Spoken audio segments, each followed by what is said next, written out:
नमस्कार। आप देख रहे हैं वत्स सुवाच और मैं हूं मुकेश वत्स।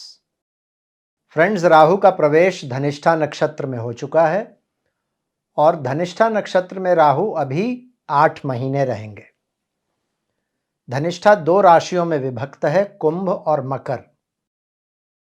पहले मैं कुंभ इसलिए कह रहा हूं क्योंकि राहु हमेशा वक्री चलते हैं, तो वो कुंभ वाले धनिष्ठा को पहले क्रॉस करेंगे, 6 दिसंबर तक यहीं रहेंगे और फिर वो मकर वाले धनिष्ठा में प्रवेश करेंगे।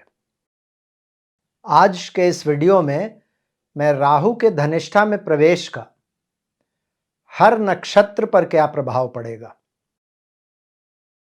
तारा सिद्धांत के अनुसार इसकी समीक्षा करूंगा। राशि एवं लग्न के अनुसार थोड़ा सा जनरल होता है प्रेडिक्शन। जब नक्षत्र वाइज हम प्रेडिक्शन करते हैं तो एक एक राशि के लिए 3 अलग प्रेडिक्शंस मिलते हैं, इसीलिए ये वास्तविकता के ज्यादा करीब होते हैं। थोड़ा माइन्यूट लेवल का प्रेडिक्शन होता है।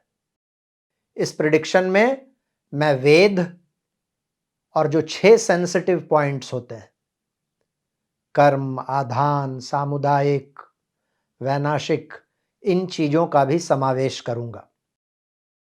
तो ये वीडियो महत्वपूर्ण है। हर राशि का टाइम स्टैंप दिया हुआ होगा डिस्क्रिप्शन में। टाइम स्टैंप के अनुसार आप अपने नक्षत्र का प्रेडिक्शन जरूर देखें और ये प्रेडिक्शंस आप चंद्रमा के नक्षत्र के अनुसार देखें, यानी कि ये लग्न के अनुसार नहीं है, राशि के अनुसार है।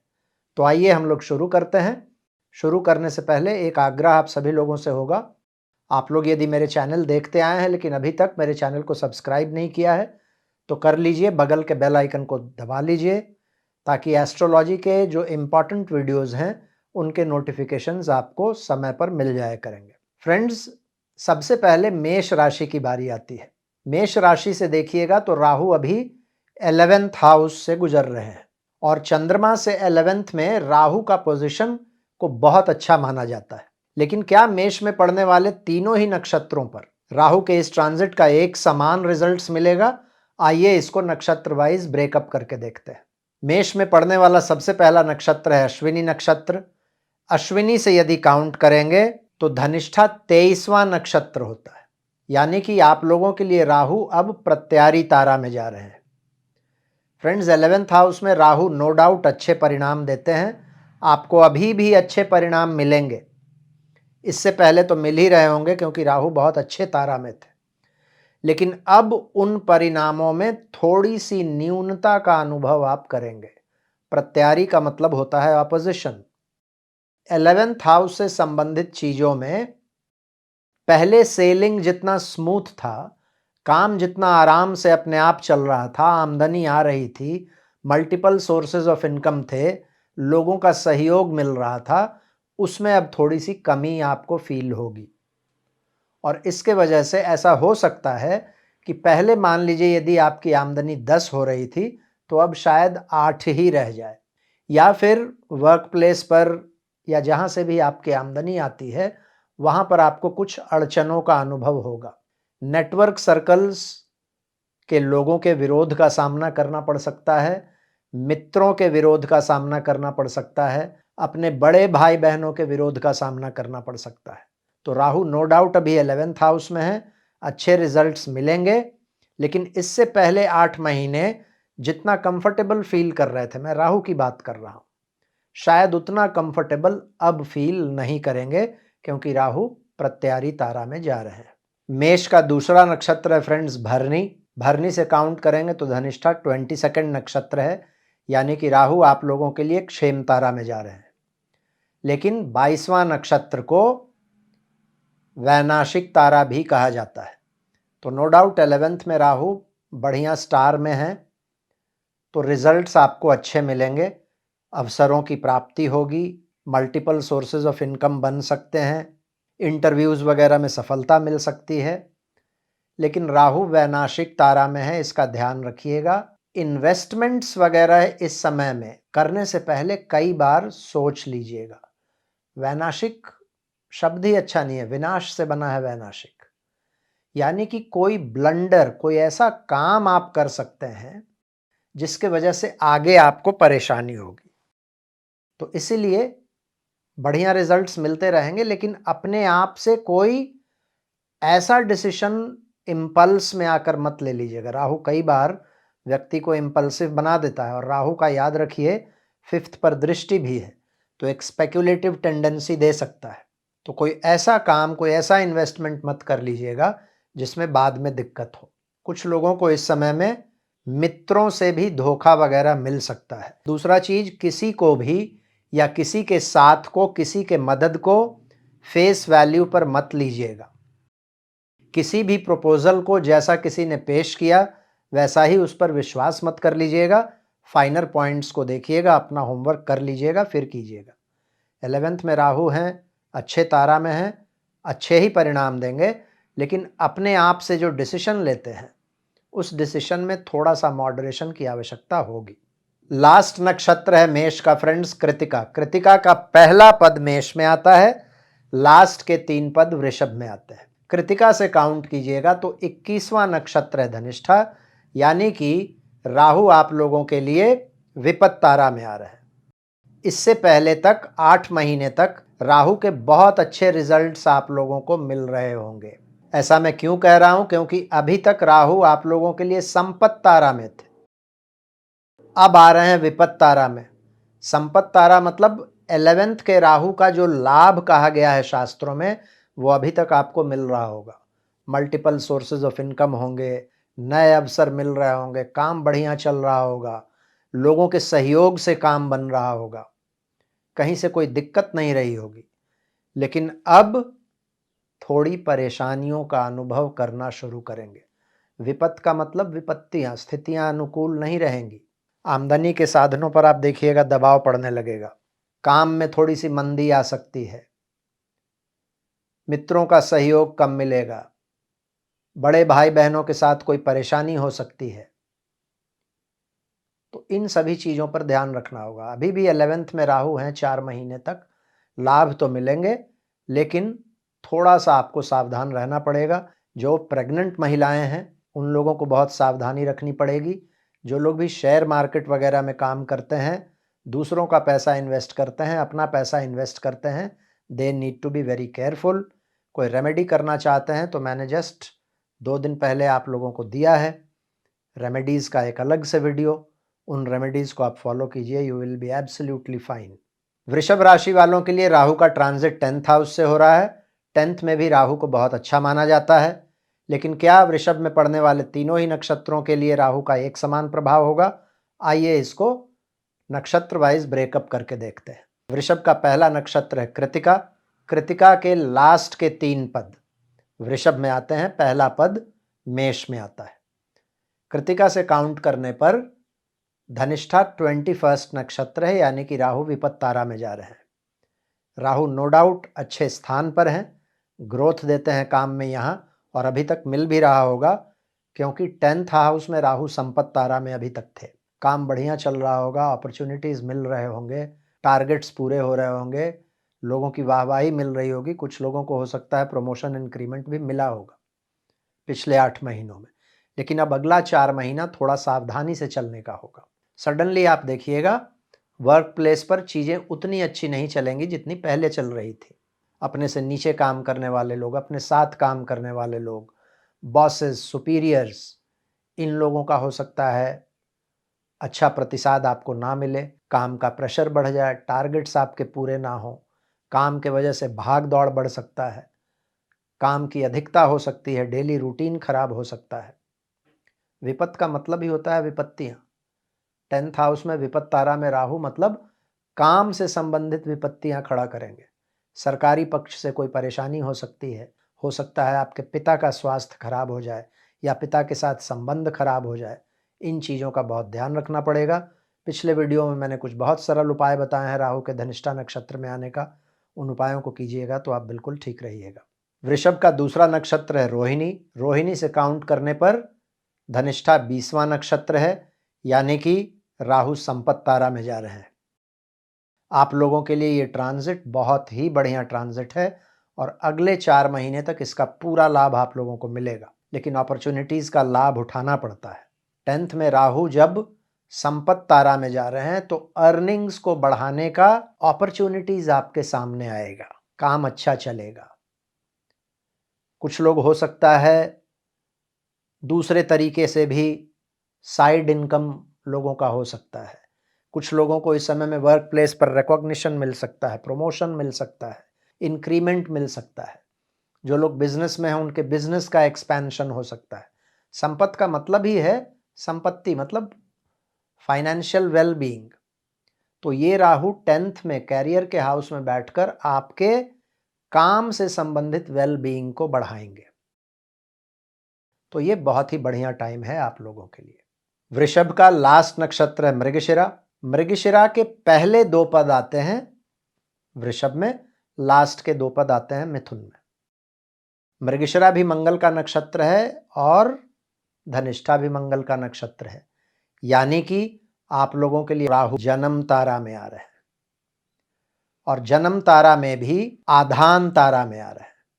जन्म तारा में वैसे ही प्लैनेट्स एवरेज रिजल्ट देते हैं और यहां तो राहु है।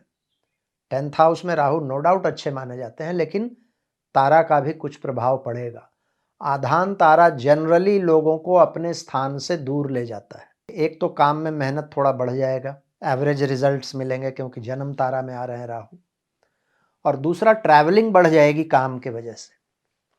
अपने स्थान से ये दूर ले जा सकता है, मतलब किसी का हो सकता है कोई ट्रांसफर हो जाए, या फिर ऐसा हो जाए कि होता है ना, लोग बोलते हैं कि मैं ज़्यादा रहता हूँ दिल्ली में लेकिन मेरा काम ज़्यादा साउथ में चलता है। तो काम की वजह से टेम्पररीली या परमानेंटली हो सकता है आपको अपने स्थान को छोड़कर दूसरे स्थान पर जाना पड़ जाए। ये विदेश भी हो सकता है।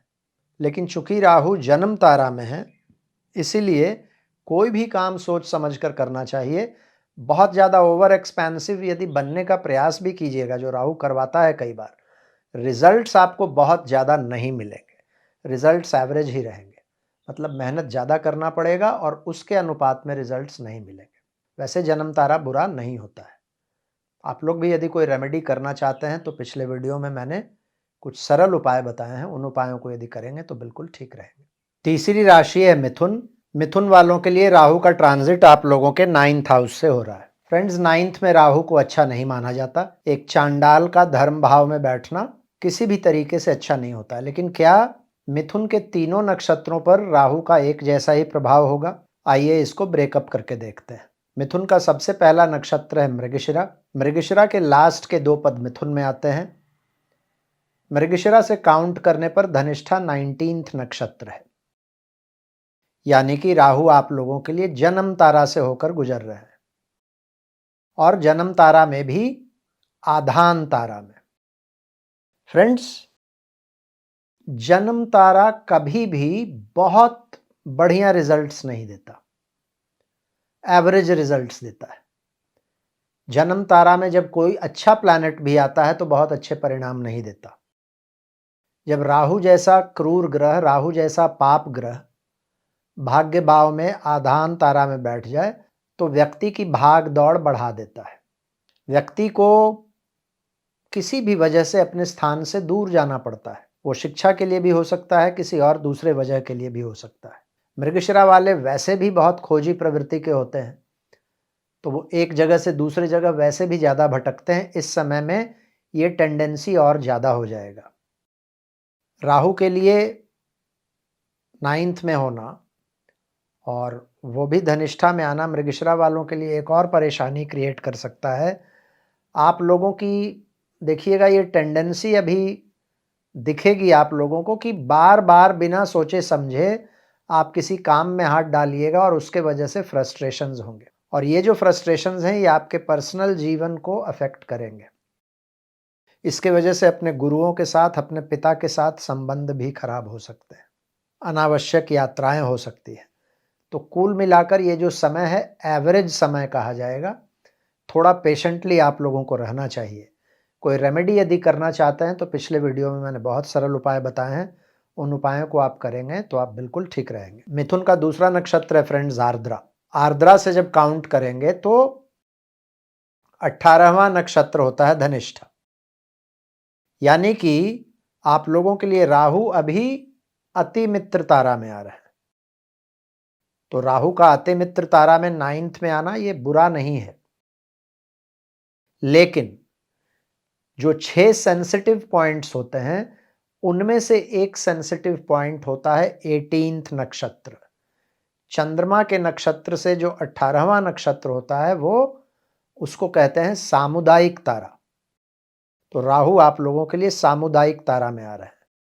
तो अति मित्र तारा में है, आप शांति से चलिएगा, बहुत ज़्यादा अपने आप को अग्रेसिव नहीं कीजिएगा, एटीट्यूड ठीक रखिएगा और सबसे ज़रूरी तो कि यदि एथिकल रहिएगा, यदि धार्मिक रहिएगा तो चीज़ें अच्छी चलेंगी, लोगों का सहयोग मिलेगा, काम अच्छे बनेंगे। लेकिन इस समय में थोड़ा अग्रेशन यदि आ जाता है एटीट्यूड में, यदि जल्दी फ़ायदा कमाने का एक टेंडेंसी आ जाता है, किसी भी हद तक जाकर अपने काम को पूरा करने की टेंडेंसी आ जाती है, तो फिर ये परेशान कर सकता है आप लोगों को और स्पेशली समाज में, समुदाय में, सामुदायिक का मतलब आपके आसपास का जो समाज है उसमें आपका नाम खराब कर सकता है। याद रखिए, राहु बस अब 4 महीने के बाद आपके 8th हाउस में जा रहे हैं। 8th हाउस लांछन और बदनामी का वैसे ही होता है। तो इसीलिए इस ट्रांजिट को आप एक कंडीशनल ट्रांजिट मान सकते हैं। वैसे ये ट्रांजिट अच्छा है क्योंकि राहु अच्छे तारा में जा रहे हैं, लेकिन सामुदायिक तारा में है, इसलिए कुछ सावधानियां आप लोगों को बरतनी होंगी। एथिकल रहिएगा, स्पिरिचुअल रहिएगा तो बढ़िया निकल जाएगा, कोई दिक्कत नहीं होगी। मिथुन का लास्ट नक्षत्र होता है पुनर्वसु। पुनर्वसु के पहले 3 पद मिथुन में आते हैं, लास्ट का 1 पद कर्क में आता है। पुनर्वसु से काउंट कीजिएगा तो 17वां नक्षत्र है धनिष्ठा, यानी कि आप लोगों के लिए राहु मित्र तारा में आ रहे हैं। राहु भले ही 9th में है लेकिन अच्छे तारा में है, तो ये ट्रांजिट आप लोगों के लिए एटलीस्ट अगला 4 महीना अच्छा रहेगा। 9th हाउस में राहु मित्र तारा में मतलब आसपास के लोगों का सहयोग मिलेगा, पिता का, गुरुओं का आशीर्वाद मिलेगा, अच्छा एडवाइस मिलेगा। इस तरह से ये समय ठीक है। दूसरा, 9th में राहु को विदेशी एंगल प्रमोट करने वाला माना जाता है। अच्छे स्टार में जब राहु 9th हाउस में रहेंगे तो जिन लोगों का भी किसी भी तरीके से संबंध विदेशों के साथ है उन लोगों के लिए समय अनुकूल हो जाएगा। चाहे तो आप विदेशी कंपनी में काम करते हैं, विदेशों के साथ आपका व्यापार है, आप विदेश जाने के इच्छुक हैं, उसमें कुछ परेशानी आ रही थी, मार्ग आपका प्रशस्त होगा। मैंने कहा मित्रों का सहयोग मिलेगा, लेकिन एक चीज़ ध्यान रखिएगा, 9th में राहु हैं, मित्र अच्छे होने चाहिए। मित्र यदि अच्छे नहीं होंगे तो फिर ये राहु गलत काम करवाएंगे, गलत परिणाम देंगे। तो इस चीज़ का ध्यान रख लीजिएगा। ट्रांजिट बढ़िया है, सिर्फ किस तरीके के लोगों के साथ आपका उठना बैठना है इसका थोड़ा सा आप लोगों को ध्यान रखना चाहिए। चौथी राशि है फ्रेंड्स कर्क। कर्क वालों के लिए राहु का ट्रांजिट अभी 8th हाउस से हो रहा है। 8th हाउस में राहु का ट्रांजिट बिल्कुल अच्छा नहीं माना जाता, one of the worst transits माना जाता है। लेकिन क्या राहु का प्रभाव कर्क के तीनों नक्षत्रों पर एक समान होगा? आइए इसको ब्रेकअप करके देखते हैं। सबसे पहला नक्षत्र है कर्क का पुनर्वसु। पुनर्वसु से काउंट करेंगे तो 17th नक्षत्र है धनिष्ठा, यानी कि राहु आप लोगों के लिए मित्र तारा में आ रहे हैं। फ्रेंड्स, नो डाउट राहु को 8वें में अच्छा नहीं माना जाता, लेकिन राहु अच्छे तारा में है, इसीलिए बहुत ज़्यादा बुरे परिणाम नहीं मिलेंगे। इनफैक्ट मित्रों के सहयोग से जो पहले की परेशानियां थी वो आपकी सॉल्व होंगी इस समय में। इससे पहले याद रखिए, राहु अति मित्र तारा में थे लेकिन सामुदायिक तारा में भी थे। बदनामी, लांछन वगैरह यदि पहले का लगा है, कोई इंक्वायरी चल रही है, तो उन चीज़ों में इस समय में राहु आपको ज़्यादा परेशान नहीं करेंगे। इनफैक्ट आपका काम बन जाएगा, काम हो जाएगा।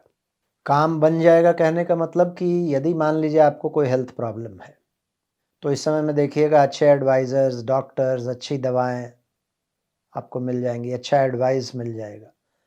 सामुदायिक में इससे पहले राहु थे, छवि खराब हो रही थी, कोई लांछन वगैरह था, तो उस इंक्वायरी में आपको मदद मिल जाएगी।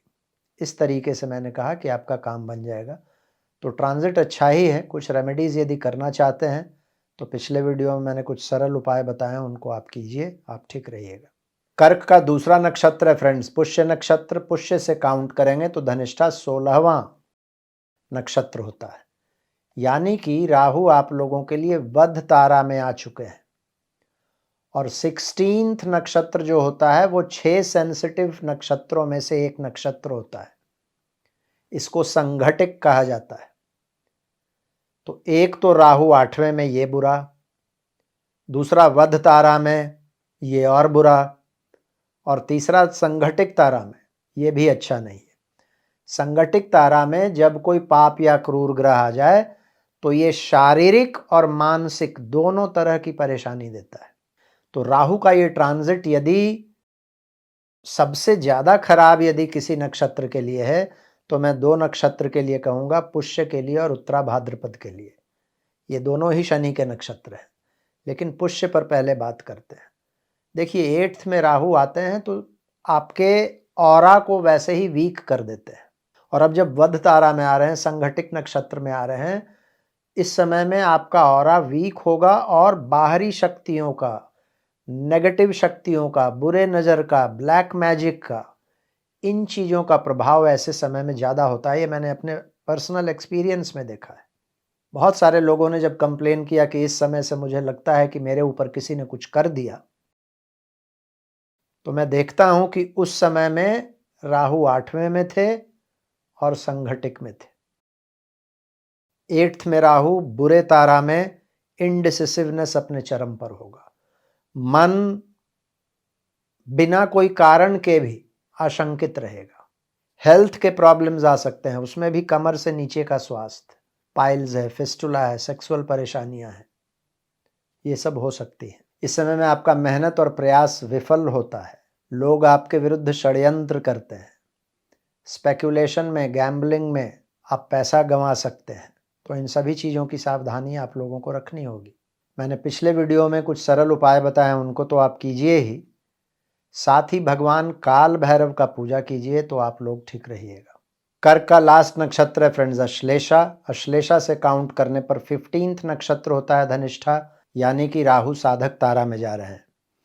फ्रेंड्स राहु अच्छे भाव में नहीं है, लेकिन अब अच्छे तारा में आ गए हैं। इसके पहले बुरे तारा में थे राहु। पिछले 8 महीने आप लोग काफ़ी परेशान रहे होंगे। करियर में परेशानी रही होगी, हेल्थ में परेशानी रही होगी, डिसीजन लेने में दिक्कतें रही होंगी, लोग आपको गलत समझ रहे होंगे, आपके चरित्र पर, आपके व्यक्तित्व पर प्रश्न चिन्ह उठ रहे होंगे। अब धीरे धीरे परेशानियों की समाप्ति होनी शुरू हो जाएगी।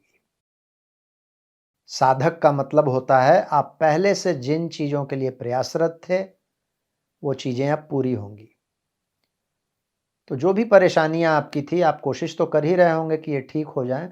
उन कोशिशों में अब आपको सफलता मिलेगी। इनफैक्ट जो लोग इंश्योरेंस जैसे फील्ड में हैं, माइनिंग जैसे फील्ड में हैं, एस्ट्रोलॉजर्स हैं, तंत्र साधना वगैरह करते हैं, स्पिरिचुअल हीलर्स हैं, उन लोग अब अच्छा करने लगेंगे। तो आप लोगों के लिए समय ठीक ठाक है। बहुत बुरा समय अब खत्म हो चुका है। अब धीरे धीरे राहु आपको अच्छे ही परिणाम देंगे। सिंह यानी कि लियो वालों के लिए राहु का ट्रांजिट आप लोगों के 7th हाउस से हो रहा है। 7th हाउस में राहु को अच्छा नहीं माना जाता, लेकिन सिंह के अलग अलग नक्षत्रों पर क्या एक जैसा ही प्रभाव पड़ेगा इस ट्रांजिट का? आइए इसको ब्रेकअप करके देखते हैं। सिंह का सबसे पहला नक्षत्र है मघा। मघा से काउंट करेंगे तो धनिष्ठा 14वां नक्षत्र होता है, यानी कि राहु आप लोगों के लिए प्रत्यारी तारा में आ रहे हैं। फ्रेंड्स इसके पहले तक राहु अच्छे तारा में थे, लेकिन अब राहु का तारा आप लोगों के लिए खराब हो गया। तो एक तो 7th हाउस अच्छा नहीं, दूसरा ऊपर से तारा भी प्रत्यारी। प्रत्यारी का मतलब ऑपोजिशन। 7th हाउस जिन भी चीजों का होता है उन सभी चीजों के साथ संबंधों को राहु खराब कर सकता है। 7th हाउस किन चीजों का होता है? आपके स्पाउस का, बिजनेस पार्टनर्स का, आपके मार्केट प्लेस का, आपके आसपास के लोगों का। इस समय में आपका जो व्यवहार है थोड़ा सा आर्ग्यूमेंटेटिव हो जाएगा। आप हर चीज पर बहस करने वाले मोड में आ जाएंगे, रिएक्टिव मोड में आ जाएंगे, और इसके वजह से कस्टमर्स के साथ संबंध खराब, स्पाउस के साथ संबंध खराब, मित्रों के साथ संबंध खराब, दिक्कतें आएंगी। बिजनेस में आप लोगों को परेशानी होने लगेगी। कस्टमर्स के पास से पैसा निकलने में मुश्किल आएगी। तो इस समय में अपने एटीट्यूड का बहुत ध्यान आप लोगों को रखना होगा। किसी भी धूर्त पुरुष या धूर्त महिला के वजह से कोई स्कैंडल खड़ा हो सकता है। 7th में राहु चरित्र संबंधित स्कैंडल खड़ा कर सकते हैं, तो अपने चरित्र का बहुत ध्यान इस समय में रखना चाहिए, और नहीं तो अपने लोग, आपके स्पाउस, आसपास के लोग सब आपसे कटने लगेंगे, संबंध खराब होगा। जो लोग भी विदेशों में रहते हैं उन लोगों को भी सावधानी रखनी होगी। दूर के स्थानों से राहु 7th में परेशानी देता है। यदि आप लोगों को कुछ रेमेडी करना है तो पिछले वीडियो में मैंने कुछ बहुत सरल उपाय बताए हैं, उनको आप करते रहिए, you will be absolutely fine. Singh का दूसरा नक्षत्र पूर्वा फाल्गुनी। पूर्वा फाल्गुनी से काउंट करेंगे तो धनिष्ठा 13वां नक्षत्र होता है, यानी कि राहु आप लोगों के लिए क्षेम तारा में जा रहे हैं। 7th हाउस से संबंधित जो भी परेशानी अभी तक राहु दे रहे थे, अब वो परेशानियां दूर होंगी। क्षेम का मतलब होता है कुशलता। तो यानी कि 7th में भले ही राहु को अच्छा ना माना जाता हो, लेकिन 7th संबंधित बुरे परिणाम अब राहु आपको नहीं देंगे, क्योंकि तारा अच्छा हो गया। इतना फर्क पड़ता है नक्षत्रों के ट्रांजिट से। तो मान लीजिए कि स्पाउस के साथ कोई परेशानी चल रही थी आपकी, तो अब आप यदि सार्थक प्रयास करेंगे तो उन परेशानियों का सॉल्यूशन मिलेगा। बिजनेस में जो दिक्कतें आ रही थी वो अब खत्म होंगी। कस्टमर्स के साथ संबंध अच्छे होंगे। बिजनेस पार्टनर्स के साथ यदि संवाद टूट रहा था, संवाद कायम होगा, और समाज जो आसपास के लोग हैं उन लोगों के साथ भी संबंध खराब होंगे। विदेशों के साथ भी ये राहु संबंध बनाएगा। 7th में राहु विदेशों के साथ चीज़ों को प्रमोट करता है। चरित्र पर भी यदि पहले कोई धब्बा वगैरह लग रहा था, लोग शक की दृष्टि से देख रहे थे, मिसअंडरस्टैंडिंग्स थे, उन चीज़ों में क्लैरिटी आएगी। कुल मिलाकर ये ट्रांजिट अब ठीक हो रहा है, और इसके बाद और अच्छा हो जाएगा जब राहु आप लोगों के 6th हाउस में जाएंगे। सिंह का लास्ट नक्षत्र है फ्रेंड्स उत्तरा फाल्गुनी। उत्तरा फाल्गुनी का एक पद, पहला पद सिंह में आता है। इससे काउंट कीजिएगा तो 12th नक्षत्र होता है धनिष्ठा, यानी कि विपत्त तारा में आ रहा है राहु। 7th हाउस से संबंधित विपत्तियां क्रिएट करेगा राहु। विपत्त का मतलब क्या होता है? 7th हाउस से संबंधित विपत्तियां क्या हो सकती हैं? स्पाउस के साथ संबंधों में बहुत ज़्यादा गिरावट आ सकती है, और इसीलिए इस समय में ज़्यादा वाद विवाद, बहस घर पर, बिजनेस पार्टनर्स के साथ, कस्टमर्स के साथ नहीं करना चाहिए। स्पाउस के हेल्थ में परेशानी आ सकती है। स्पाउस को कैरियर में परेशानी आ सकती है। आप यदि बिजनेस में हैं तो इस समय में कोई भी डील, कोई भी इन्वेस्टमेंट बहुत सोच समझ कर कीजिएगा, और नहीं तो लॉसेस हो जाएंगे। इस बात का ध्यान रखिएगा। इस समय में बहुत ज़्यादा इंपॉर्टेंट हो जाएगा। रेमेडीज़ तो आप कीजिए ही, जो मैंने पिछले वीडियो में कहा है। सबसे बड़ा रेमेडी ये होगा कि आप अग्रेसिव मत बनिए, अपॉर्चुनिस्टिक मत बनिए, थोड़ा प्रैक्टिकल रहिए। ऐसा रहेंगे तो बिल्कुल ठीक रहेंगे, कोई ज़्यादा परेशानी नहीं होगी। इसके बाद फ्रेंड्स कन्या राशि वालों के लिए राहु आप लोगों के 6th हाउस से जा रहे हैं। 6th हाउस को राहु का one of the most favourable places माना जाता है। लेकिन क्या ये ट्रांजिट कन्या के तीनों नक्षत्रों के लिए एक समान परिणाम देगा? आइए इसको ब्रेकअप करके देखते हैं। कन्या का सबसे पहला नक्षत्र उत्तरा फाल्गुनी। उत्तरा फाल्गुनी के लास्ट के 3 पद आते हैं कन्या में। उत्तरा फाल्गुनी से काउंट कीजिएगा तो 12वां नक्षत्र है धनिष्ठा, यानी कि राहु हैं तो 6th में, लेकिन विपत्त तारा में आ रहे हैं। 6th हाउस में राहु वैसे बुरा परिणाम नहीं देते हैं, लेकिन इससे पहले राहु बहुत अच्छे तारा में थे, तो बहुत अच्छे रिजल्ट्स मिल रहे होंगे आपको। हर तरह का अच्छा काम आपके हाथों से हुआ होगा, चाहे तो वो कंपटीशन को शांत करना हो, चाहे पुरानी परेशानियों को सॉल्व करना हो, हेल्थ इश्यूज़ को एक लॉजिकल कंक्लूजन पर लाना हो, इलाज हो, लोन्स वगैरह, हर चीज़ में राहु ने आपको मदद किया होगा। ऐसा नहीं है कि अब बहुत ज़्यादा बुरे परिणाम मिलेंगे, लेकिन हाँ, अच्छे परिणामों में कमी आ जाएगी। और इनफैक्ट विपत्त तारा में राहु हैं तो कुछ चीज़ों में दिक्कतें भी आ सकती हैं। अब फॉर एग्जाम्पल मामा और मौसी पक्ष, इनके साथ या तो संबंध खराब हो जाएगा, या उन लोगों को दिक्कतें आएंगी, वहाँ से कुछ बुरा समाचार आएगा, आप भी अफेक्टेड होंगे। अपने हेल्थ का ध्यान रखना चाहिए। आपके नीचे काम करने वाले लोग इस समय में आपको धोखा दे सकते हैं, या फिर आपके उम्मीदों पर खरा नहीं उतरेंगे, इसके वजह से फ्रस्ट्रेशंस होगा। जो मैंने सिंह वाले उत्तरा फाल्गुनी के लिए कहा, आप लोगों को भी कहूँगा, अग्रेसिव मत होइएगा, प्रैक्टिकल रहिएगा। अग्रेसिव होंगे तो 6th हाउस का राहु विपत्त तारा में कोई ना कोई बखेड़ा खड़ा करवा देगा, लीगल इश्यूज वगैरह हो सकते हैं। डेली रूटीन का ध्यान रखेंगे, फोकस्ड रहेंगे, मेहनत करेंगे और पिछले वीडियो में कुछ सरल उपाय मैंने बताया है, उनको करते रहेंगे तो आप बिल्कुल ठीक रहेंगे। इसके बाद फ्रेंड्स, कन्या का दूसरा नक्षत्र है हस्त नक्षत्र। हस्त से काउंट करेंगे तो 11th नक्षत्र होता है धनिष्ठा, यानी कि राहु आप लोगों के लिए संपत्त तारा में आ रहे हैं। 6th हाउस के जितने भी अच्छे रिजल्ट्स होते हैं राहु के, वो आपको अब मिलेंगे। इससे पहले बहुत अच्छे परिणाम नहीं मिल रहे होंगे क्योंकि राहु अच्छे तारा में नहीं थे, लेकिन अब पुरानी परेशानियां, पुराने जितने भी ऑब्स्टिकल्स हैं और आपके लाइफ के जिस भी क्षेत्र से संबंधित ऑब्स्टिकल्स हैं, उन पर आप काम करेंगे, आपको सॉल्यूशन मिलेगा। अब जैसे हेल्थ का कोई इश्यू था, सॉल्यूशन मिलेगा। कोई व्यक्ति, कोई दुश्मन परेशान कर रहा था, कोई केस मुकदमा चल रहा था, उसका सॉल्यूशन मिलेगा। जुझारूपन आपका बहुत बढ़ जाएगा, एनर्जी लेवल्स बहुत अच्छा हो जाएगा। आपके दुश्मन, आपके कंपटीटर्स आपके सामने नहीं टिकेंगे। इनफैक्ट आप अपने अपने कंपटीटर्स को भी मित्र बना लेंगे और उनके थ्रू भी आपकी आमदनी हो सकती है। ऐसा भी होता है।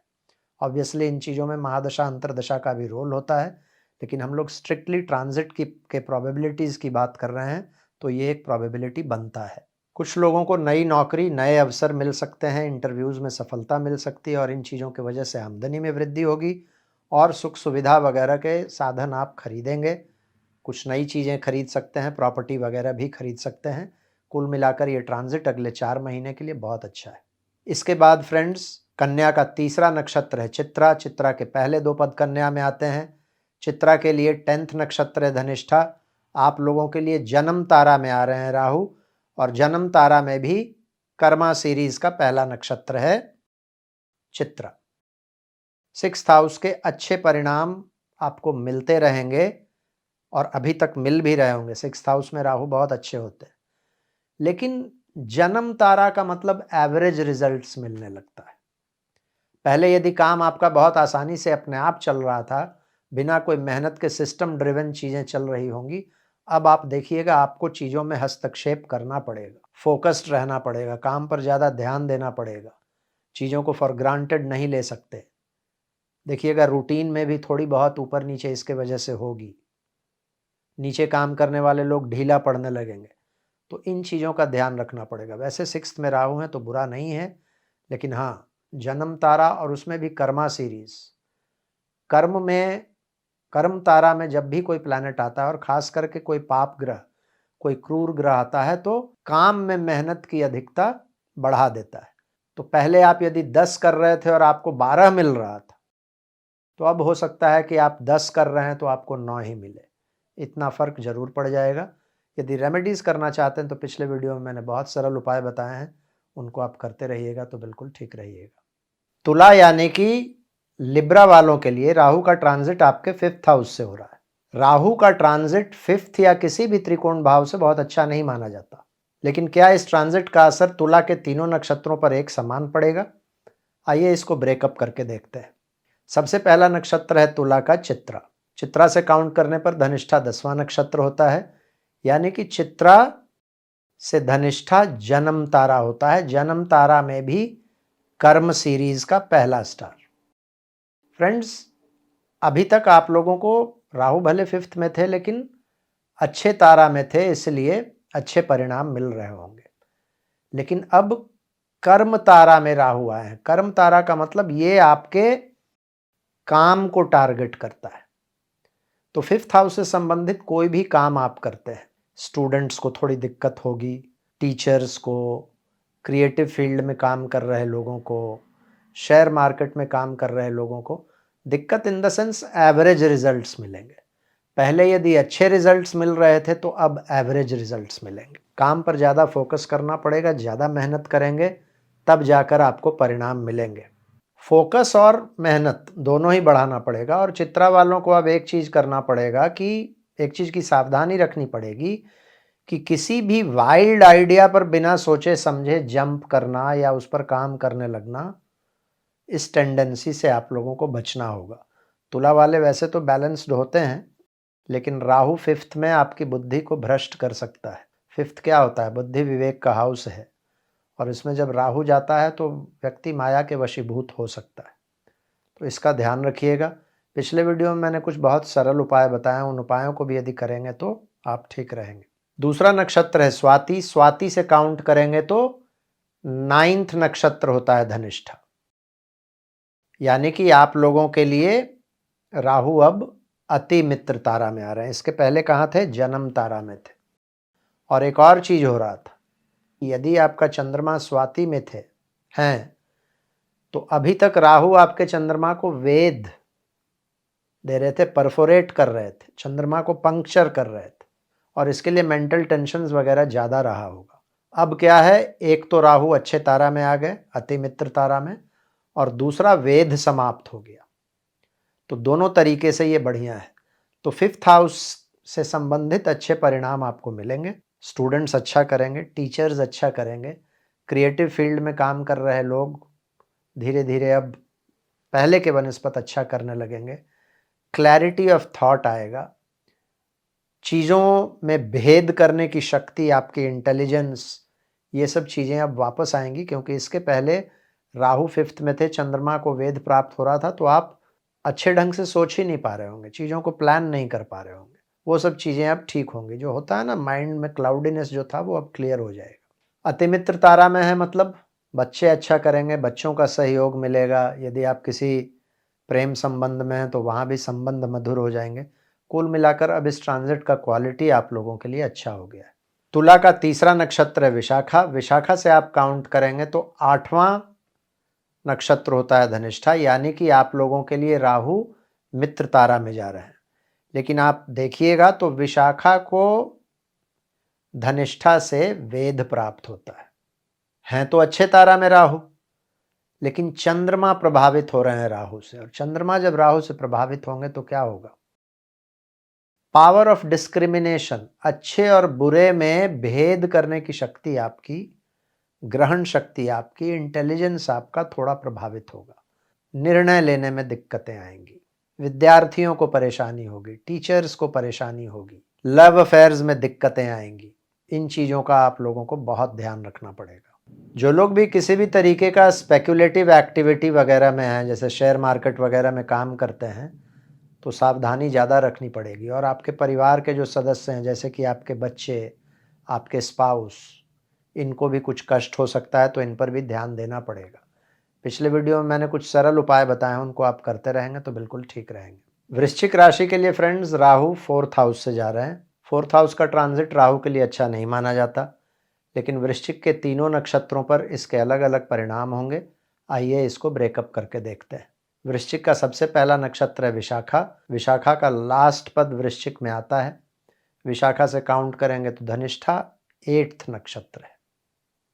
मित्र तारा में राहु आ रहे हैं, लेकिन राहु से आपके चंद्रमा को वेद प्राप्त हो रहा है। कहने का मतलब, आपका चंद्रमा यदि विशाखा में है तो धनिष्ठा के राहु से आपके चंद्रमा को वेद प्राप्त हो रहा है।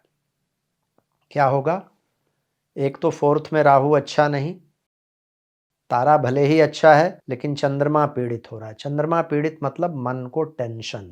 वेद प्राप्त हो रहा है चंद्रमा को, मतलब माता जी को कष्ट, डोमेस्टिक इश्यूज में परेशानी, अनावश्यक यात्राओं की वजह से परिवार से दूरी, घर में कलह, बॉडी में लिक्विड्स की कमी, डिहाइड्रेशन वगैरह। हालांकि अभी तो बारिश है और दिसंबर तक वैसे कोई गर्मी वगैरह ज़्यादा नहीं पड़ता है, लेकिन फिर भी कुछ ऐसी चीज़ें हो सकती हैं जिसके वजह से शरीर में पानी की कमी हो जाए।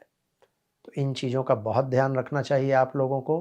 हेल्थ का अपना भी, अपने माताजी का भी, और परिवार के लोगों के साथ आपका संबंध, इन चीज़ों का इस समय में विशेष तौर पर आप लोगों को ध्यान रखना होगा। पिछले वीडियो में मैंने कुछ बहुत सरल उपाय बताए हैं, वो करेंगे तो ठीक रहेंगे। वृश्चिक का दूसरा नक्षत्र है अनुराधा। अनुराधा से काउंट करेंगे तो 7th नक्षत्र होता है धनिष्ठा, यानी कि राहु आप लोगों के लिए वध तारा से होकर गुजर रहे हैं। शनि के तीनों नक्षत्रों के लिए ये ट्रांजिट अच्छा नहीं है। 4th हाउस में राहु वध तारा में, मतलब स्टूडेंट्स को बहुत ज़्यादा फोकस्ड होकर पढ़ाई करना पड़ेगा। माताजी को कोई बड़ा कष्ट हो सकता है। 4th हाउस में राहु हैं, वध तारा में हैं, आपको अपने हार्ट के हेल्थ और डाइजेशन के हेल्थ का बहुत ध्यान रखना पड़ेगा। घर पर कोई भी मांगलिक कार्य यदि करना चाह रहे हैं तो प्लानिंग पर बहुत ज़्यादा ध्यान देना पड़ेगा, नहीं तो उसमें बाधाएं आएंगी, परेशानियां आएंगी। घर, जमीन, जायदाद, वाहन संबंधित कुछ समस्याएं इस समय में आ सकती हैं और ये सब जो मेंटल टेंशन्स क्रिएट होगा, इसके वजह से आपका काम भी प्रभावित हो सकता है। तो अनुराधा वालों को बहुत ज़्यादा संभालना पड़ेगा। पिछले वीडियो में मैंने कुछ बहुत सरल उपाय बताए, उनको कीजिएगा तो ठीक रहिएगा। वृश्चिक का लास्ट नक्षत्र है फ्रेंड्स ज्येष्ठा। ज्येष्ठा से काउंट करने पर धनिष्ठा 6th नक्षत्र होता है, यानी कि राहु आप लोगों के लिए साधक तारा में जा रहे हैं। 4th में राहु भले ही अच्छे नहीं हैं और इसके पहले अच्छे तारा में भी नहीं थे, तो अच्छे परिणाम नहीं मिल रहे होंगे, लेकिन अब राहु साधक तारा में आ रहे हैं तो पहले की परेशानियों से आपको निजात मिलेगा, ये बात तय है, क्योंकि पहले ज़्यादा दिक्कतें आ रही होंगी। अब चीज़ें धीरे धीरे बैलेंस होनी शुरू होंगी। माताजी का स्वास्थ्य देखिएगा, कुछ उम्मीद की किरणें बनेंगी, माताजी का स्वास्थ्य ठीक हो जाएगा। आपके स्वास्थ्य में कोई परेशानी थी, चीज़ें ठीक होने लगेंगी। मेंटल टेंशन्स कम होंगे।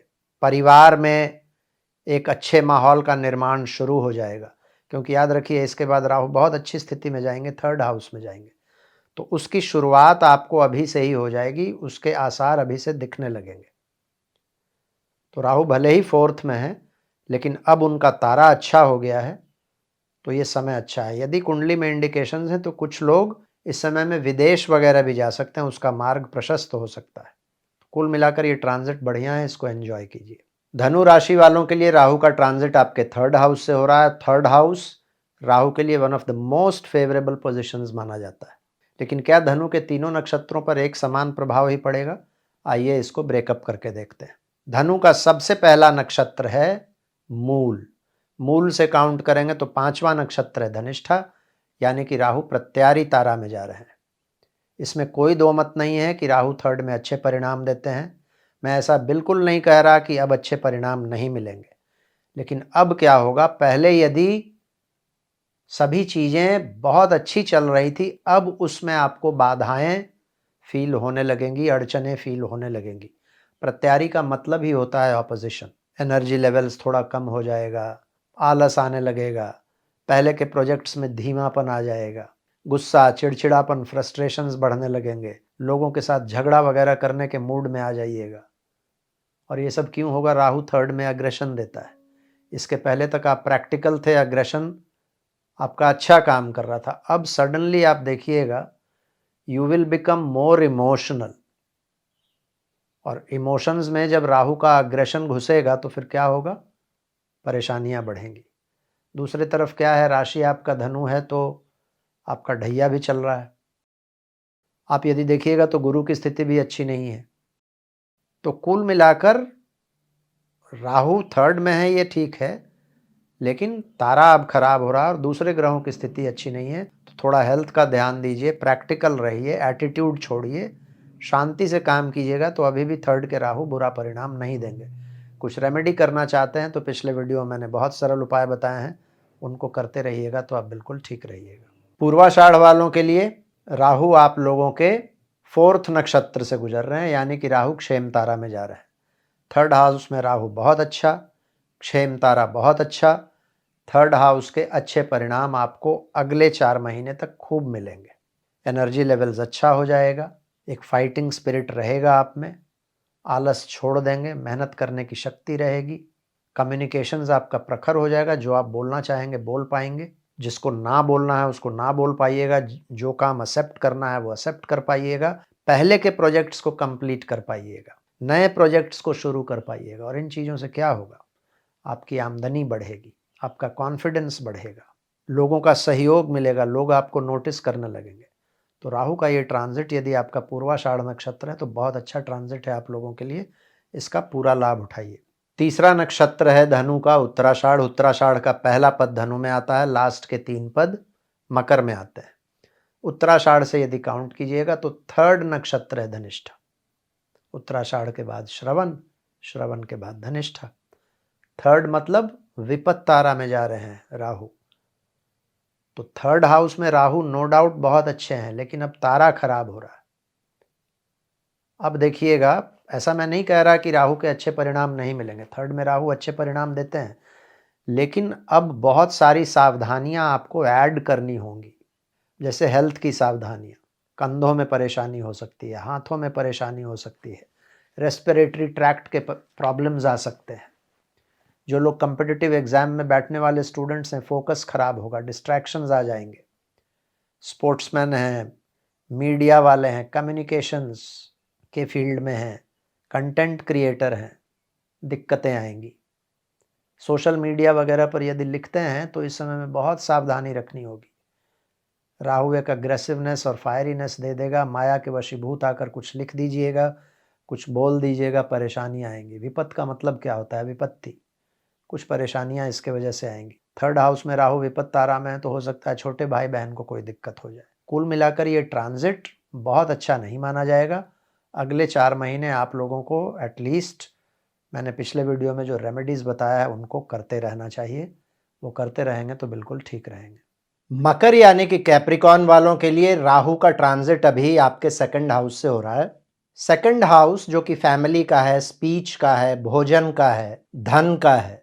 सेकंड हाउस में कोई भी पाप ग्रह का ट्रांजिट को अच्छा नहीं माना जाता। लेकिन क्या मकर के तीनों नक्षत्रों पर राहु का समान प्रभाव होगा? आइए इसको ब्रेकअप करके देखते हैं। सबसे पहले मकर में यदि देखिएगा तो उत्तराषाढ़ नक्षत्र आता है। उत्तराषाढ़ से काउंट करने पर धनिष्ठा तीसरा नक्षत्र है, यानी कि राहु आप लोगों के लिए विपत्त तारा में आ रहे हैं। उत्तराषाढ़ वालों के लिए अभी तक का समय ठीक ही रहा होगा, लेकिन अब विपत्त तारा में राहु का आना, वो भी सेकंड हाउस, जो कि आपके खान पान का है, आपके स्पीच का है, आपके फैमिली का है, आपके धन का है, कुछ चुनौतियां ये क्रिएट करेगा। स्पेशली सेकंड हाउस में जब राहु आता है तो ये तामसिक भोजन के प्रति आपका आकर्षण बढ़ाता है। इस समय में जितना सिंपल फूड खाइएगा, जितना सात्विक भोजन कीजिएगा, राजसिक और तामसिक, ज़्यादा रिच और ज़्यादा गरिष्ठ भोजन से जितना दूर रहिएगा अच्छा रहेगा। डाइजेशन की समस्या आपको आ जाएगी और कमर से नीचे की परेशानियां भी हो सकती हैं। सेकंड में राहु विपत्त तारा में आप कुछ ऐसा बोल देंगे, स्पीच खराब हो जाएगा, फैमिली के साथ रिलेशंस खराब होंगे, लोगों के साथ संबंध खराब होंगे, खर्चों की अधिकता बढ़ सकती है। स्पेकुलेशन, गैम्बलिंग, इन चीज़ों से बचना चाहिए। फ्रॉड स्कीम्स, कुछ ऐसे स्कीम्स होते हैं ना जिसमें तुरंत लाभ मिलने का लालच दिया जाता है, ऐसे स्कीम से दूर रहना चाहिए। कुछ लोग फ्रॉड्स के चक्कर में भी इस समय में पड़ सकते हैं। इस समय आपके दुश्मन भी आपके विरुद्ध षड्यंत्र कर सकते हैं और अपने आचरण का बहुत ध्यान रखिएगा। चरित्र खराब यदि पहले हुआ है या अब होगा, कोई स्कैंडल बाहर आ सकता है। कुछ रेमेडीज़ करना चाहते हैं तो पिछले वीडियो का लिंक मैं डिस्क्रिप्शन में दे दूंगा। बहुत सरल उपाय हैं उनमें, उनको कीजिए और थोड़ी सावधानी रखिए। अगले 4 महीनों तक आप ठीक रहिएगा।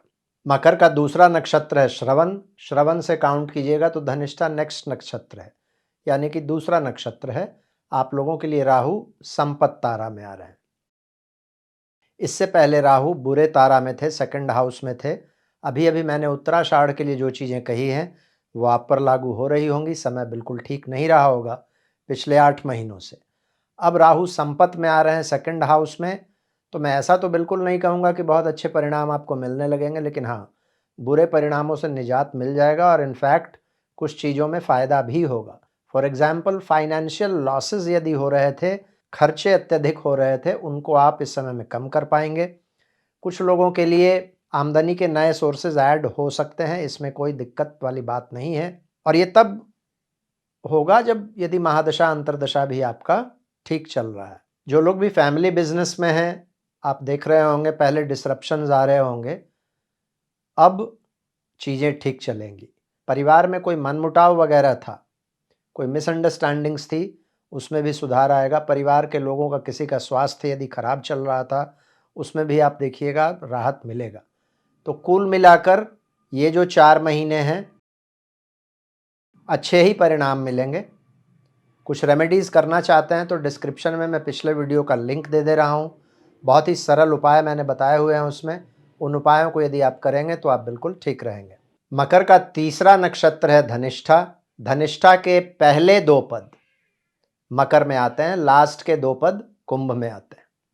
राहु अब आप ही के नक्षत्र के ऊपर आए हैं, लेकिन अभी वो दूसरे भाव में है, दिसंबर के बाद बिल्कुल आपके चंद्रमा के ऊपर आ जाएंगे। जन्म तारा में राहु है। जन्म तारा एवरेज रिजल्ट्स देता है, तो सेकंड हाउस से संबंधित चीज़ों में थोड़ी सावधानी आपको रखनी होगी, क्योंकि राहु चीज़ों को धीमा कर सकते हैं, खास करके आपके आमदनी के जो सोर्सेज हैं उसमें कुछ अड़चनें क्रिएट कर सकते हैं। सडन इंसिडेंट्स आपके फैमिली में हो सकते हैं। कुल मिलाकर मेहनत ज़्यादा करना पड़ेगा, रिजल्ट्स कम मिलेगा। चूँकि राहु अब धीरे धीरे आपके चंद्रमा की ओर जा रहे हैं, इसीलिए डिसीजन लेने में थोड़ी सी दिक्कत आएगी, ऊहा-पोह की स्थिति रहेगी। कोई भी इम्पॉर्टेंट डिसीजन लेना हो और ख़ास करके फाइनेंशियल डिसीजन लेना हो तो किसी एक्सपर्ट का, अपने संबंधी का, अपने बड़ों का राय लेकर उनसे कंसल्ट करके करेंगे तो ठीक रहेगा। अपने फूड हैबिट्स और रहने सहने के तौर तरीके, अपने स्पीच, इनको जितना सिंपल रखिएगा उतना अच्छा रहेगा। अपने प्रायोरिटीज़ को जितना क्लियर रखिएगा, क्लैरिटी ऑफ थॉट बहुत ज़रूरी है। सेकंड में जब राहु आ रहे हैं और जन्म तारा में हैं तो लगभग समझिए आपके चंद्रमा के ऊपर हैं, तो थॉट्स आपके गड़बड़ हो सकते हैं, उसका ध्यान रख लीजिएगा। और मैंने कुछ रेमेडीज़ पिछले वीडियो में बहुत सरल उपाय बताए थे, उस वीडियो का मैं लिंक दे दूंगा डिस्क्रिप्शन में। उन रेमेडीज़ को आप यदि करेंगे तो बिल्कुल ठीक रहेंगे।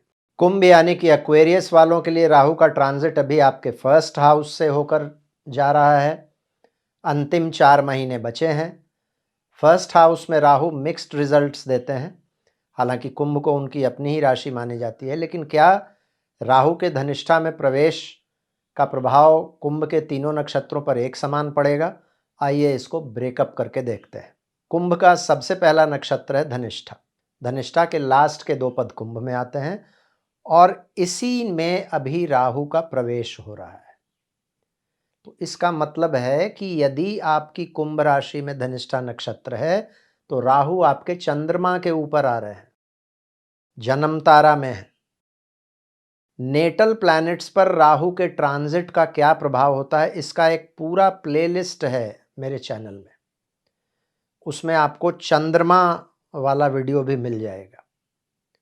उस वीडियो को एक बार देख लीजिएगा। या वैसे भी यदि मान लीजिए आपके किसी दूसरे प्लैनेट के ऊपर से भी राहु जा रहे हैं तो उस प्लैनेट का वीडियो आपको मिल जाएगा।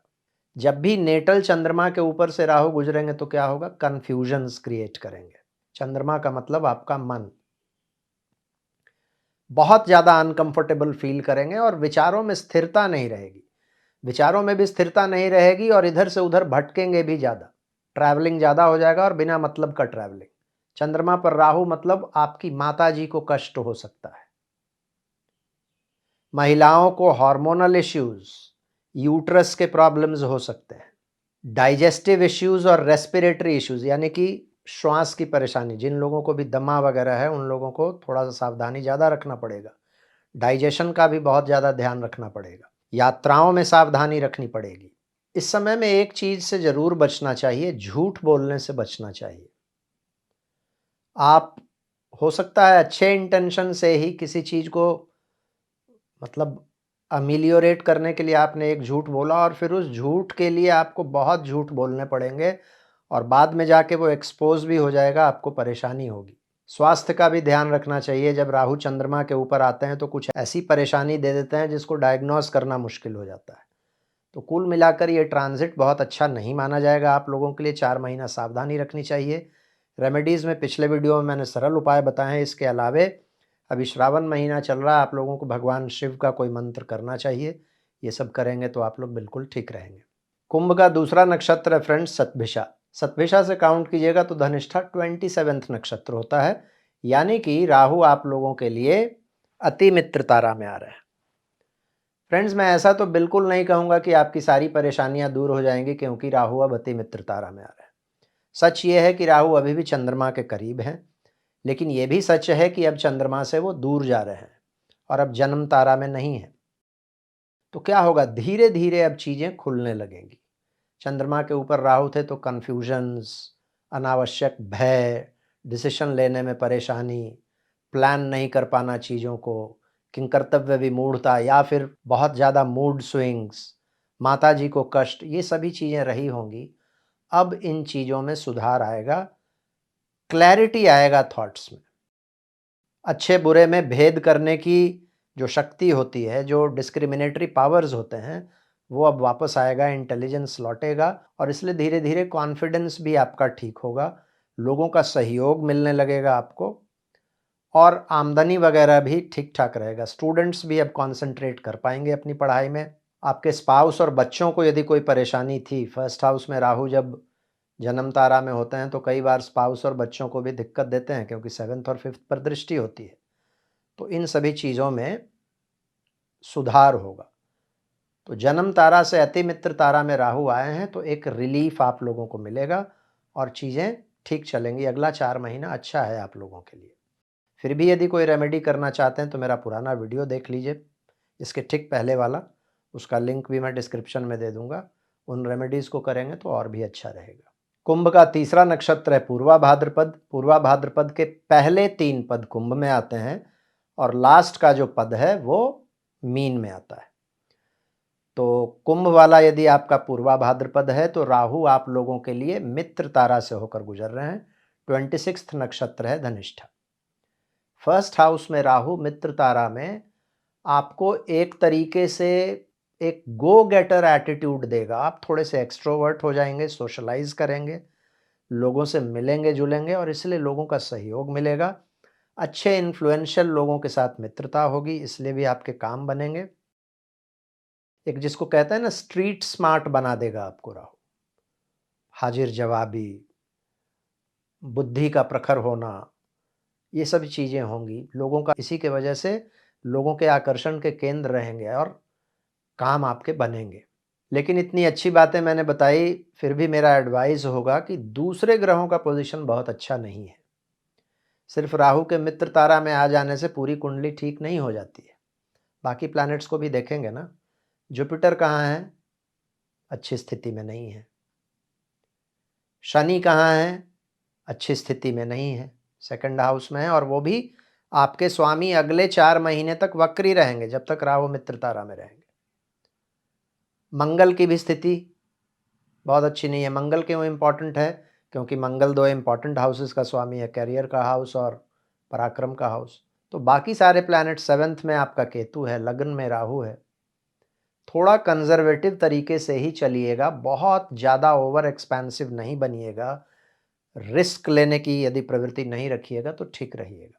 बाकी ऐसे राहु की बात करें तो राहु आपको अच्छे परिणाम देंगे। कुछ रेमेडीज़ करना चाहते हैं तो पिछले वीडियो का लिंक मैं दे दे रहा हूँ डिस्क्रिप्शन में। बहुत सरल उपाय मैंने बताए, उनको आप करिएगा तो बिल्कुल ठीक रहिएगा। इसके बाद फ्रेंड्स मीन राशि का नंबर आता है। मीन राशि वालों के लिए राहु अभी 12th में है।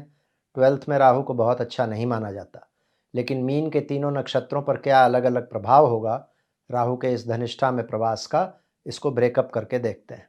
मीन का सबसे पहला नक्षत्र है पूर्वा भाद्रपद। पूर्वा भाद्र का लास्ट पद मीन राशि में आता है। पूर्वा भाद्रपद से काउंट करेंगे तो धनिष्ठा 26 नक्षत्र है, यानी कि राहु आप लोगों के लिए मित्र तारा में आ रहे हैं। फ्रेंड्स 12th में है राहु, ये अच्छा नहीं है। 7.5 भी चल रहा है, ये भी अच्छा नहीं है। लेकिन एटलीस्ट राहु की बात करें तो राहु अब अच्छे तारा में है, मित्र तारा में है। तो 12th हाउस की जो परेशानियां होती है ना राहु की, राहु जो जो प्रॉब्लम्स क्रिएट कर सकता है 12th हाउस में बैठकर, उसमें या तो कमी आ जाएगी या फिर वो बंद हो जाएगा। तो अपने लॉसेस को कम कर पाएंगे, खर्चों को कम कर पाएंगे और इसके वजह से आपकी फाइनेंशियल वेलबींग में बढ़ोतरी होगी। कोई भी यदि हेल्थ का इश्यू है तो हेल्थ के इश्यूज़ का भी समाधान मिलेगा। कोई पुराना अदावत है, पुरानी दुश्मनी है जो परेशान कर रही थी, अपने स्वभाव से और अपने है ना एक्टिविटीज़ के कारण आप उसको या तो सॉल्व कर लेंगे या जो भी आपका विरोध कर रहा था उसको आप साध पाएंगे इस टाइम में। हाँ, इस बीच में एक पीरियड आएगा 31 अक्टूबर के बाद, जुपिटर चले जाएंगे अगले हाउस में। जुपिटर की स्थिति अभी अच्छी है आप लोगों के लिए। जुपिटर 5th में है और उच्च के हैं। लेकिन इसके बाद क्या होगा, 31 अक्टूबर से 6 दिसंबर लगभग 37 डेज तक राहु तो 12th में रहेंगे, जुपिटर आ जाएंगे 6th में बिल्कुल राहु के ऑपोजिट और साढ़े साथी बिल्कुल हृदय पर सवार है। उस समय में भले ही राहु मित्र तारा में है, लेकिन राहु परेशानी क्रिएट कर सकते हैं, तो उस समय का थोड़ा सा ध्यान रख लीजिएगा। बाकी ऐसे राहु मित्र तारा में है तो कोई बहुत ज़्यादा डरने वाली बात नहीं है। रेमेडीज़ करना चाहते हैं तो पिछले वीडियो में मैंने कुछ सरल उपाय बताए हैं, लिंक मैं डिस्क्रिप्शन में दे दूंगा, उनको आप कीजिएगा, ठीक रहिएगा। नेक्स्ट नक्षत्र है मीन का फ्रेंड्स, उत्तरा भाद्रपद। उत्तरा भाद्रपद से धनिष्ठा 25th नक्षत्र है। वध तारा में राहु जा रहे हैं। ये ट्रांजिट अच्छा ट्रांजिट नहीं है। मैंने पुष्य में भी कहा था कि 2 नक्षत्रों के लिए जिसके लिए सबसे बुरा ट्रांजिट है ये, वो एक तो पुष्य है और दूसरा उत्तरा भाद्रपद। क्यों बुरा है? वध तारा 12th हाउस, साढ़े साती बिल्कुल हृदय पर, अच्छी स्थिति नहीं है आप लोगों के लिए। और उत्तरा भाद्रपद के स्वामी शनि की स्थिति भी अभी ठीक नहीं है, वक्री है। बहुत सावधानी रखनी होगी यदि आपका नक्षत्र उत्तरा भाद्रपद है तो। हेल्थ के प्रॉब्लम्स आ सकते हैं, पुरानी दुश्मनी आकर सामने खड़ी हो जाएगी, या वैसे भी दुश्मन आपके विरुद्ध षड्यंत्र कर सकते हैं। अनावश्यक खर्चे बढ़ जाएंगे। 12th में राहु गलत संगति, गलत विचार दे सकते हैं। वैसे तो उत्तरा भाद्रपद वाले गंभीर लोग होते हैं, समझदार लोग होते हैं, लेकिन राहु तो राहु है। यदि मान लीजिए महादशा, अंतर्दशा, प्रत्यंतरदशा गड़बड़ हो तो कई बार राहु के मोह में, माया में आकर आप गलत लोगों की संगति कर सकते हैं, गलत आदतें पाल सकते हैं, मिजाज आपका स्पेकुलेटिव हो जाएगा, गलत जगह रिस्क ले लीजिएगा, पैसों का लॉस हो जाएगा। तो काफ़ी ध्यान रखना पड़ेगा अगले 4 महीनों तक।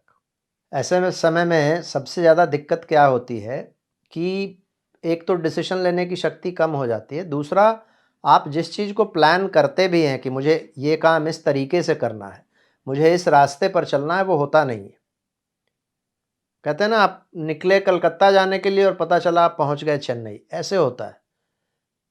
जिस चीज़ को जो समझकर, जो प्लान करके आप करना चाहेंगे, वैसा कभी नहीं होता है। तो इस टाइम में बहुत सावधानी रखनी चाहिए। लो प्रोफाइल रखकर चुपचाप शांति से काम करते रहिए। कहीं भी झगड़ा झंझट विवाद वाले स्थानों से दूर रहिए। हेल्थ का ध्यान रखिए, खर्चों का ध्यान रखिए। और पिछले वीडियो में मैंने कुछ बहुत सरल उपाय बताए हैं, उन उपायों को कीजिए। साढ़े साती चल रहा है, हनुमान जी की पूजा कीजिए तो आप ठीक रहेंगे। And the last but not the least, सबसे लास्ट नक्षत्र रेवती। रेवती से काउंट करने पर धनिष्ठा 24वां नक्षत्र है, यानी कि राहु आप लोगों के लिए साधक तारा में आ रहे हैं। बहुत बड़ा राहत मिलेगा फ्रेंड्स रेवती वालों को। क्यों? मीन राशि है तो साढ़े साती बिल्कुल हृदय पर सवार है, और इसके पहले राहु आप लोगों के लिए वध तारा में थे। जो भी बातें मैंने अभी उत्तरा भाद्रपद के लिए कही वो आप पर लागू हो रहा होगा। कोई भी चीज़ आपके प्लान के अनुसार नहीं चल रहा होगा, अनावश्यक अड़चनें आ रही होंगी, परिवार में कलह, अत्यधिक खर्चे, हेल्थ खराब, डिसीजन लेने में परेशानी।